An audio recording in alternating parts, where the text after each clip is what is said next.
Hello, and welcome back to the Brain Powered Weight Loss Podcast. I'm your host, Eliza Kingsford, and today I want to talk about my free workshop coming up. Every year I run a couple of these workshops live. It's called the Master Your Weight Loss Workshop. And people are always asking me what it's about, who's it for, why should I come listen to it? So I thought I'd do a podcast on it so you can see if it's something you're interested in and if it might be beneficial for you. So, on that note, first I'll just tell you what it is. The Master Your Weight Loss Workshop is a 3-day live event, and then there's a couple of extra bonus days where I spend a good amount of time unpacking what I discovered over the first 20 years of my career, working with people who were struggling with weight loss, trying to lose weight, struggling with body image. And of course, my license is in clinical psychology. So I was helping people from the therapeutic perspective. And the thing that people were telling me is that they had tried every diet, tried every plan. They tried nutritionists and trainers. And these were people who really, really wanted to lose weight. They were very committed. They had tried everything and poured a lot of their life and energy into trying various approaches, but they couldn't seem to get anything to stick. And they kept telling me the same things over and over again. What's wrong with me? I know what to do. I just can't seem to get myself to do it consistently. Am I broken? And my program, the shift, the program that I built after working with people for the first 15, 20 years in my career, that program was built out of necessity because I was having the same conversations with people over and over and over again, repeating these same foundational aspects of weight loss, losing weight and keeping it off, that I found were missing from all other approaches. And if I back up even a little bit further, when I started this career, when I was a bright-eyed, bushy-tailed, fresh therapist straight out of graduate school, as I was working on getting my hours for licensure, I started working with a company who was helping kids who were struggling with weight loss. And I was part of the clinical team. I wasn't responsible for the diet and exercise portion. I was in charge of understanding patterns of food behavior as it pertained to the emotional aspects of their lives. And I really fell in love with that part of it. And what started to happen through the years, my work with that company, is that people were doing really, really good work in the clinical program. But what we found was that as soon as they were out of our well-controlled clinical environment, they would go back into the behaviors that they were struggling with initially. I saw the progress people were making when they were in our clinical setting. But then they would go home, and it seemed that that progress was erased, right? And that really bothered me. And when I would talk to my supervisors about that, it's almost like they shrugged their shoulders and said, "Yep, we can only do so much, right? We can only do what we could do." And if anybody knows me well enough, they know that that answer was never going to be good enough for me. I'm like a dog with a bone. That wasn't good enough for me. What do you mean that's as much as we could do? And I spent a good amount of time in that company trying to create aftercare products and follow-up products and, ways to be able to continue the care with our clients when they weren't in the clinical program. But it got me digging deeper into what the true catalysts for change are in people. In other words, how do people really change and what makes it so hard for us to change? Because as I continued to work with children and young adults and a lot of adults, I would see these same themes, these same patterns. These people really wanted to change. It was not for lack of wanting. They were very dedicated, especially by the time I got to working with mostly adults. They were more well-read than I was at the time in diet books and methods and plans and how to change behavior. So it wasn't for lack of wanting to change. Something was happening for all of these clients that was making it very difficult to do the thing that they said they wanted to do. And that question was the thing that drove all of my postgraduate work. So after graduate school, as I was working on hours for my licensure, I started specializing in behavior change, and I got certifications and postgraduate training and education in cognitive neuroscience, applied neuroscience, behavior sciences, various theories and methods on the nervous system. I did postgraduate training in these fields because I was certain that there was something else going on here, something between the brain and body and the way that our system is inherently designed in the physiology and the biology of our system that was making it hard for people to consistently execute a plan or consistently execute these changes that they really did want to make. And as I said, it was kind of like a dog with a bone. I just kept searching, kept digging, kept searching, kept digging. And what I discovered fascinated me. I mean, truly, it changed my lens of humanity in general. Once I got trained in some theories and methods, specifically in the nervous system and the brain as part of the nervous system, how the brain interacts with the autonomic nervous system, it really illuminated people in a completely different way. First, myself and my partner, my child, people around me, right? I was able to see people in a different way and started to live my life in a different way. And then I started to use that work with my clients. And essentially, I put it at the foundational level of any work that we would do together. So, what that means is before I was teaching any behavior change or habit change or how to help somebody follow a program or a plan, it became so clear that some foundational work was necessary. Otherwise, people were going to stay in these habits and patterns through no fault of their own, very unconsciously. In other words, people weren't doing this on purpose. It was something that was doing them without their awareness of it. And as I started putting that into my work, these people who were very driven and very motivated and very successful in all areas of their lives started to find success in this area too. And people were completely changing their relationship with food. They were losing weight and keeping it off. They were learning to trust themselves around food again. And it was just so eye-opening for me. I was and remain still so passionate about making sure that people understand the fundamentals of weight loss that are necessary before we can move into any behavior change, diets, plans, exercise programs. It was becoming really clear to me how the industry had gotten it wrong for people. And maybe saying the industry got it wrong isn't the right way to describe it. Well, so I'll back up. So I have been in this industry, gosh, 20, 25 years now at this point. And this was before weight loss medications were as popular as they are now, especially in the past couple of years with the explosion and popularity of GLPs. And prior to weight loss medications, which I'll talk about in a second, there was very much a narrative in this industry that if people were not able to stick to a program or a plan, that certainly it was a problem of discipline or willpower, and it was very much the fault of the dieter, right? And that was the narrative. We should be able to stick to these things. And if you aren't, you need to learn discipline, you need to learn willpower and get better at being what we called a weight controller.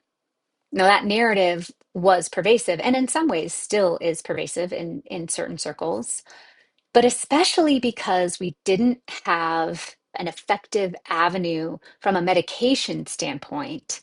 When a provider was having difficulty with their client, trying to get them to adhere to a program, adhere to a plan. What I'd hear over and over again before someone got to my office, right, was essentially my provider gave up on me, whether that be the doctor or the nutritionist or the personal trainer, because what would happen is they would send them into someone like me, so my office, right? It became, honestly, I don't know how to help you. You don't have enough willpower or discipline. I'm not sure why you can't just stick to this plan. You should probably go talk to a therapist. And truly, that's, a lot of people get to therapy rooms from that pathway because it becomes almost this path of last resort. When we don't know how to help someone, we send them over to therapy. That's a overgeneralization of it. And to be clear, I'm not criticizing anyone for that. I can understand if you feel like you are out of your depth and unable to help someone, we should send them to someone else that you think might be able to help them. But where it got super interesting for me, if I'm bringing this back into the present, is that I used to get a lot of referrals from doctors, general practitioners or endocrinologists or obesity specialists who would say, you should probably go talk to a therapist because when doctors' traditional medical advice wasn't working or someone wasn't adhering to a plan, they would they would say, you know what, I'm not really, I'm at the end of where I can help you with this. You should probably go talk to someone.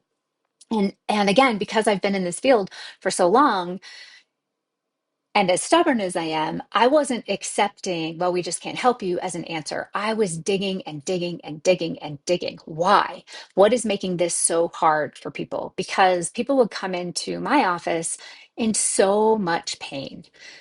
And still to this day, when people come to the workshop and come see me, the narrative is around, I have been dealing with this for so long. I feel like I'm out of control around food. I feel like food is controlling me. I don't know what's wrong with me. There's something wrong with me. Why do I feel so powerless against this? I'm successful in so many areas of my life. Why do I struggle here? I don't understand it. And I just couldn't let that question go. And honestly, I truly think the explosion of social media, once smartphones became ubiquitous and social media became really popular, that just made that all a lot worse because now you have a lot of people online, quote unquote, experts all over the place from all kinds of different fields, giving their 2 cents about what you should be doing, why you should be doing it better. It's about this. No, it's about this. Oh, it's because of this. It's because of this. And people became more and more overwhelmed with information coming from all sides, which ultimately resulted in them feeling more and more like a failure when they couldn't follow through with this program or plan that they were really committed to. Fast forward to 2023-ish timeframe when weight loss medication started to become much more popular because now they were approved, FDA approved for a population outside of the diagnosis of type 2 diabetes. So they were approved for people who are struggling with overweight as well. And when that happened and the access to those medications became much more widespread, that's where their popularity skyrocketed and we started to hear about them so much more regularly. And what I found so interesting, I say this without trying to be critical of doctors, because I really do believe that for many doctors, the weight loss medications was a welcome tool, a welcome option that in an area where they felt like they weren't able to help people, now there was a tool that they were able to help people. But what I find fascinating is that up until then, I had been working with people on how to lose weight and keep it off sustainably without weight loss medications this whole time by digging into what are the drivers of food behaviors to begin with. Number one, what makes change so hard? Number two, what are the driving mechanisms behind our food behaviors? Because again, in my mind, if I could figure those things out, then I can reverse engineer the process and help people get out of that. And we were doing that and continue to do that very successfully. Then what started to happen with the weight loss medications is as doctors had a tool, an effective tool to be able to prescribe, now the narrative shifted away from, well, this is a discipline and a willpower problem. That narrative shifted to actually, this is biology. This is a biological problem. And now there's a real push to change the narrative away from willpower and discipline and, well, shoot, I'm sorry, there's nothing I can do for you, to actually, this was a biological problem all along. And we really do need a medical intervention to solve it. Now, if you've listened to other podcasts that I've done, I am not anti medications whatsoever. I'm not anti medication at all. In fact, within my programs, we have a fully separate specific track for people who are doing the shift program while on a GLP medication because people need support while doing that. I'm not anti-medication at all. I find the narrative so interesting that now that we have a treatment protocol that includes a medication, the whole narrative around the problem has shifted. And here's the big hole. And then I'll bring it back to the workshop that I'm running.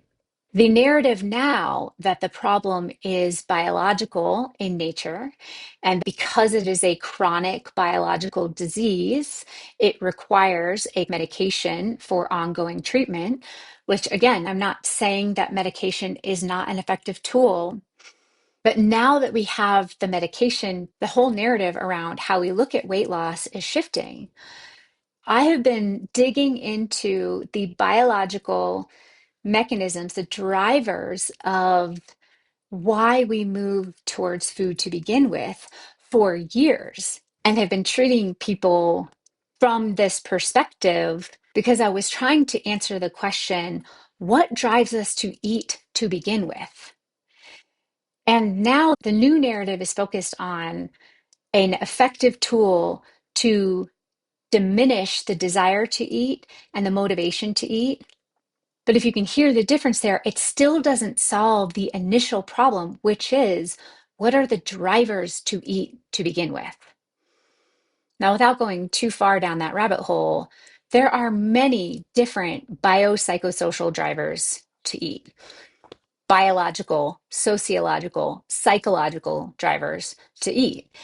But what I'm most concerned with in our current narrative, which is that overweight and obesity is a chronic medical condition that needs a chronic use of medication in order to solve, is that we're not asking the right question. We're looking at addressing the symptom, which is food and food noise, and looking at ways to reduce food intake. But we're still not looking at the cause. What are the drivers of that food noise? What are the drivers of our desire to eat? What are the things that point someone towards food? And what happens when we don't address those things? So someone asked me the other day, are you worried that these weight loss medications are going to make your work obsolete? And I say, absolutely not. We haven't solved the problem.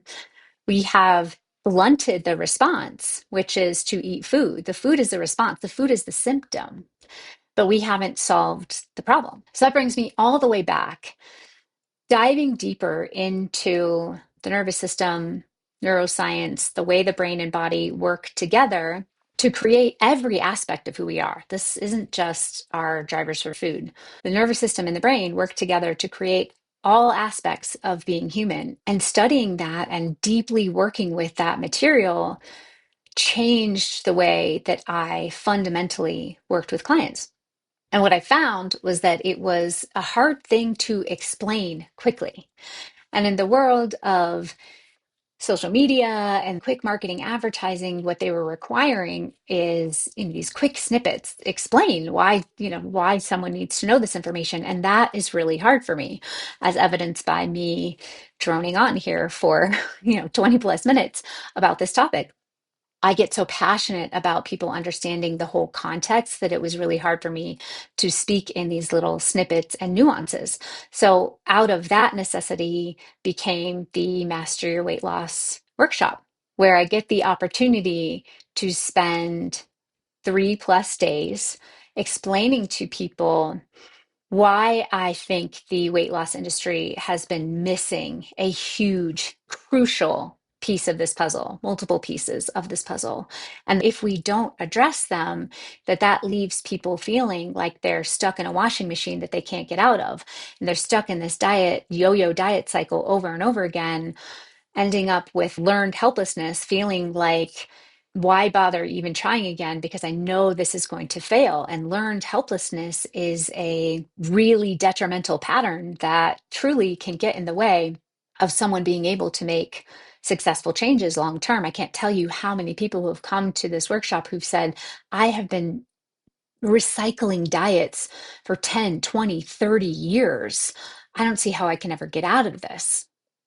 And so it's not something that a quick Instagram clip can explain why this material is so important to understand. So I created the workshop to be able to have the time to explain it all. to walk people through 3 days of this material.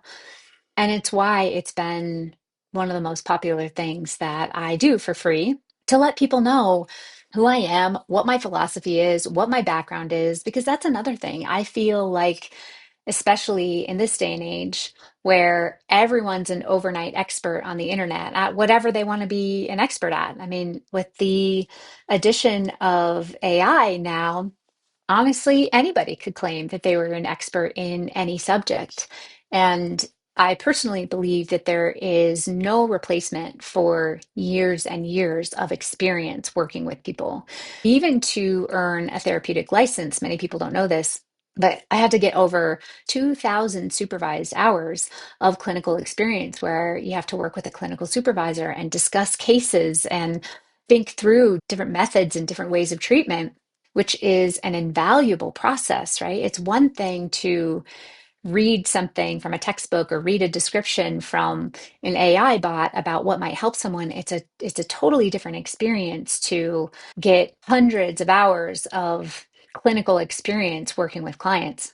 And truly, it was paying attention and believing my clients and the experience they were having that led me on the mission to figure out what was going on for them.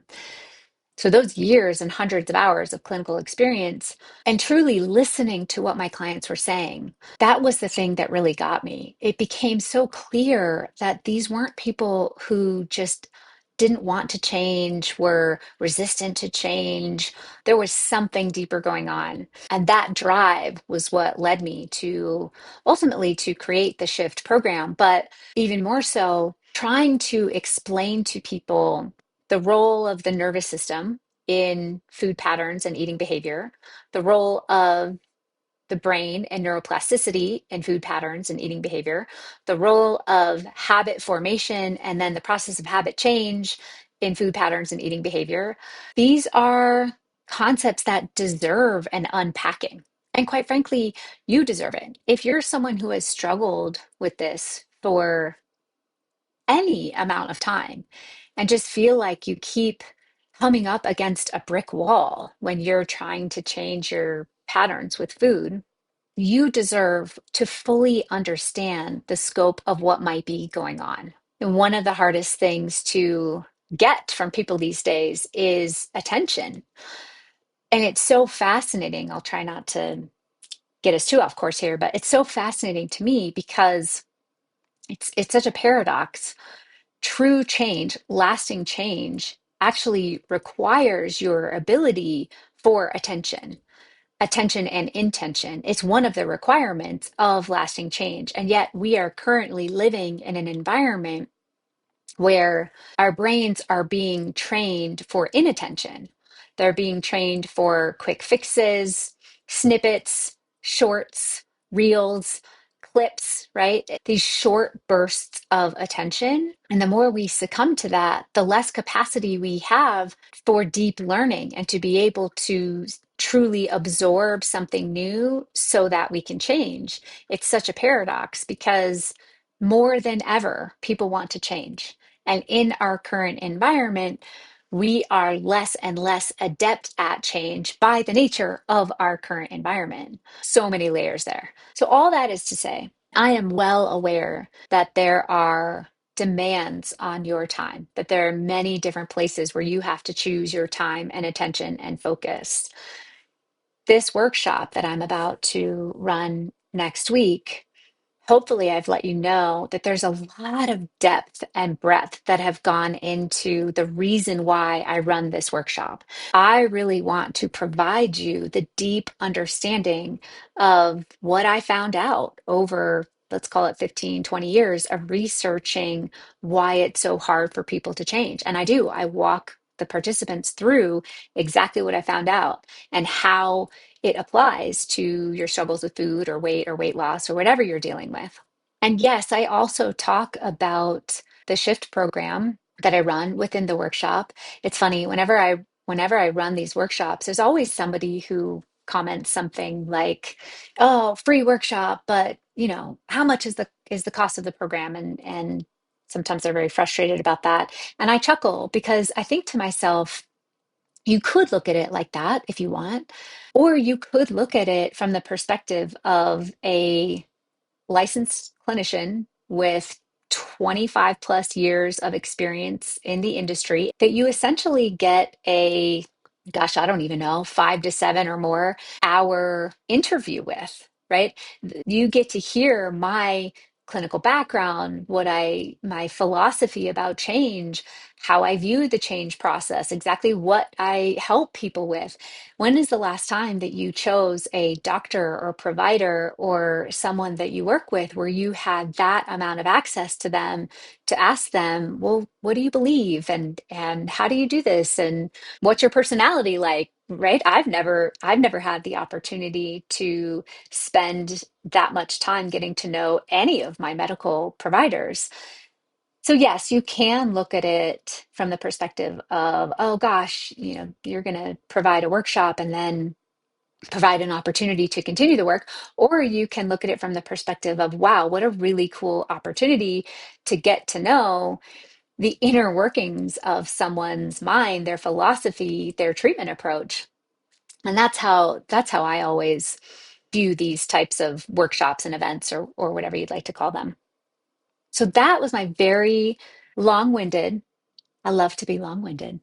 That's just who I am. Long-winded explanation of what the Master Your Weight Loss workshop is for, why I created it, why I love and am so passionate about presenting it each year. I'm really proud that there have been well over 10, maybe 15,000 people now who have attended the workshop and starting to learn these foundational pieces. It would be a dream of mine to make sure that more people understood the fundamental pieces of weight loss that drive eating behaviors before we start looking at changing habits, changing patterns, changing behaviors. We got to understand the drivers underneath it to begin with, what I call the fundamentals of weight loss. And mastering those fundamentals has the potential to change people's trajectory entirely. So if that sounds interesting to you, I highly recommend joining us for the workshop next week. You can find all of the information in the show notes. And if you're listening to this not in real time and you've missed the workshop, still check the show notes because you can find information on how to get access to that workshop and check it out for yourself. But the live experience and being there live and getting to interact together, we do some really cool stuff. There's an alumni panel, there's giveaways. It's a party, it's an experience. So I highly suggest you joining us next week if you can. Thanks for being here today. I know some of you have submitted questions for the Q&A podcast that I'm doing. I have not forgotten about you. I will absolutely be doing the Q&A podcast up next. So keep an eye out for that. And I have a bunch of questions of yours that you sent in that I will answer for you. If you would like for me to answer a question on our Q&A podcast for you, just reach out. You can find the details for that in the show notes, and I will be sure to answer your question on an upcoming podcast. That's it for today. I'll see you on the next episode.